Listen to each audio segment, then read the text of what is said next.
ಅಶ್ಲೀಲ ಪೆನ್ಡ್ರೈವ್ ವಿಚಾರಕ್ಕೂ ಸಂಬಂಧಪಟ್ಟಂತೆ ಡಿಕೆ ಶಿವಕುಮಾರ್ ಗುಡುಗಿದ್ದಾರೆ. ಹಾಸನದಲ್ಲಿ ನಿಮ್ಮ ಅಣ್ಣನ ಮಕ್ಕಳ ಹಗರಣ ನಡೀತಲ್ಲ ರೀ ಕುಮಾರಸ್ವಾಮಿ ಅವರೇ, ಎಲ್ಲಿದ್ದೀರಾ, ಏನು ಮಾತಾಡ್ತೀರಾ, ಅದ್ರ ಬಗ್ಗೆ ಏನು ಮಾತಾಡಿದ್ರೆ ಇಲ್ಲಿವರೆಗೂ ನೋಡಿ. ಈಗ ಇದು ವೈಯಕ್ತಿಕವಾದಂತಹ ವಿಚಾರಗಳಿಗೂ ಕೂಡ ಹೋಗ್ತಾ ಇದೆ.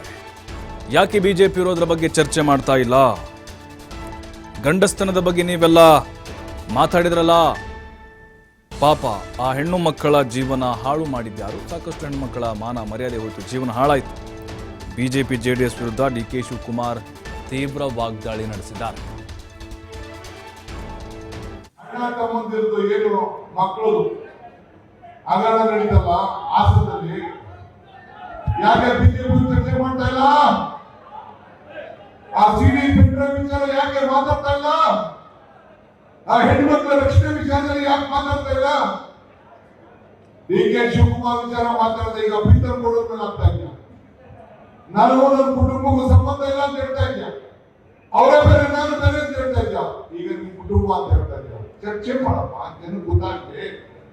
ಅದ್ ಯಾವ ಕುಟುಂಬ, ಯಾವ ವಿಡಿಯೋ ಗೊತ್ತಾಗ್ಲಿದ್ದು, ಯಾವ ನರಂಗಿ, ಯಾವ ಕೆಲಸದ ಬಗ್ಗೆ ಪಾಪ ಅಶ್ವತ್ಥನ ಮಾತಾಡ್ತಿದ್ದ, ಅವೆಲ್ಲ ಈಚೆ ಬರ್ಬೇಕು, ಜನ ಗೊತ್ತಾಗ್ಬೇಕು. ಅಣ್ಣ ತಮ್ಮಂದಿರದು ಏನು ಮಕ್ಕಳು ಹಗರಣ ನಡೀತಲ್ಲ ಹಾಸನದಲ್ಲಿ, ಯಾಕೆ ಬಿಜೆಪಿ ಚರ್ಚೆ ಮಾಡ್ತಾ ಇಲ್ಲ? ಆ ಸಿಡಿ ಪೆನ್ಡ್ರೈವ್ ವಿಚಾರ ಯಾಕೆ ಮಾತಾಡ್ತಾ ಇಲ್ಲ? ಆ ಹೆಣ್ಮಕ್ಳ ರಕ್ಷಣೆ ವಿಚಾರದಲ್ಲಿ ಯಾಕೆ